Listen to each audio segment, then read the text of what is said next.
Here we go. All ba xong nó, hoặc là chỉ ra là yên New York.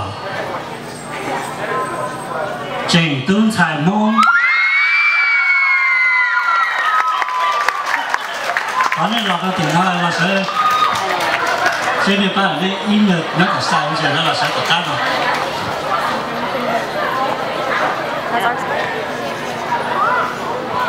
Nào phải tới ít ba rồi nữa, nó là sẽ ba từng gì đó.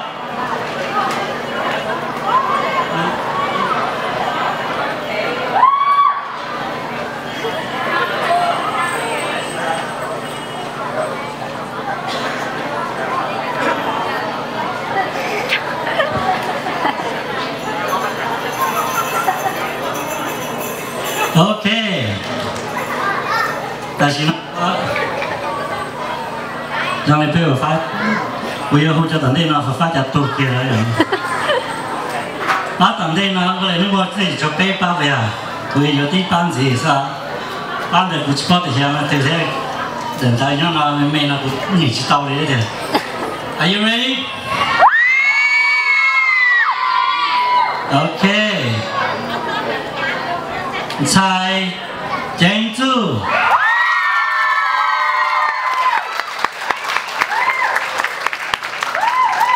Alright.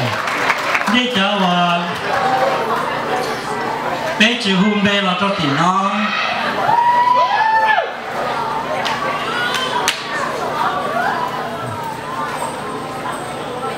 Đi cho vào cái chữ hôn bé là cho tiền nó là chỉ đi sau từ xe đó.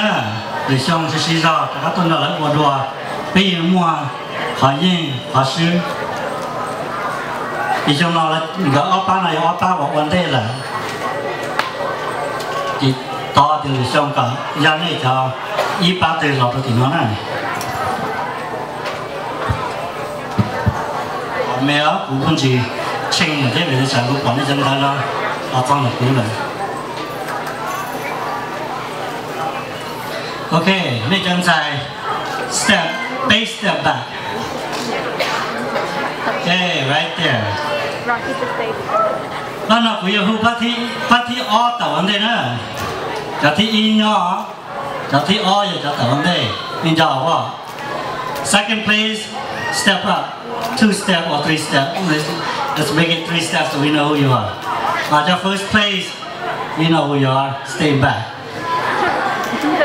Thì xem này cho first place là chỉ tập hết ta con nó tiền chỉ nên bay tấn cầu đầu lòng cái sẽ y rằng gì nào một chế à whoever first place nó sẽ tập bao của mày là sửa gì như thế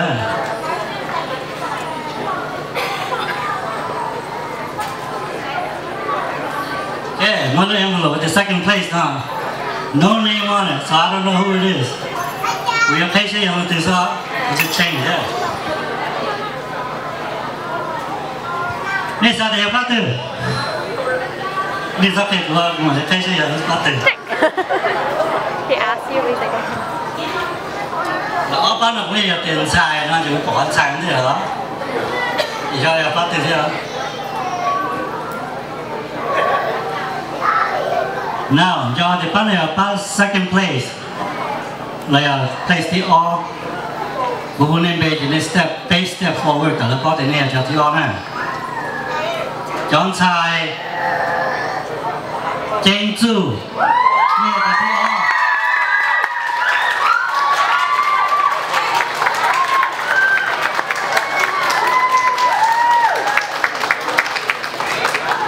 Đầu tiên hay để chọn sai建筑 ta thấy không? Thank you.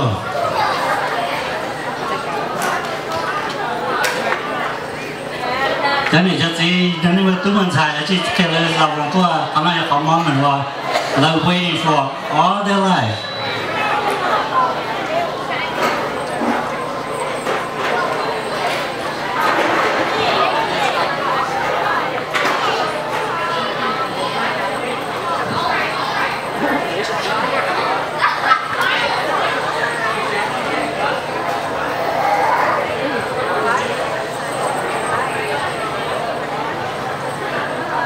Well, first, second place is chỉ nên có thể bắt thì gì chứ, cha to.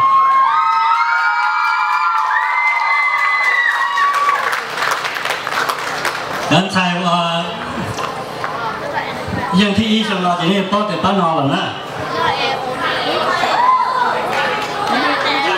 bây giờ là cho nên là có ói giả này là dân xài tốt tí xin giờ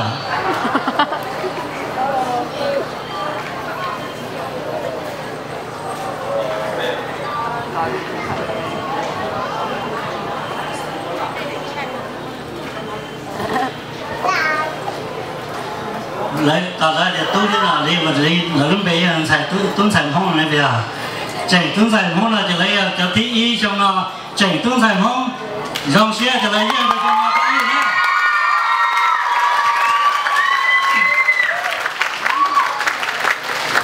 I want to thank you all of you try very hard I know you were here last year too and this year you finally get it and I want to thank you một số bài nào để cho tao anh em bay từng rồi bây giờ hụt tài cho mình chỉ nên là có là hối làm cái sân đó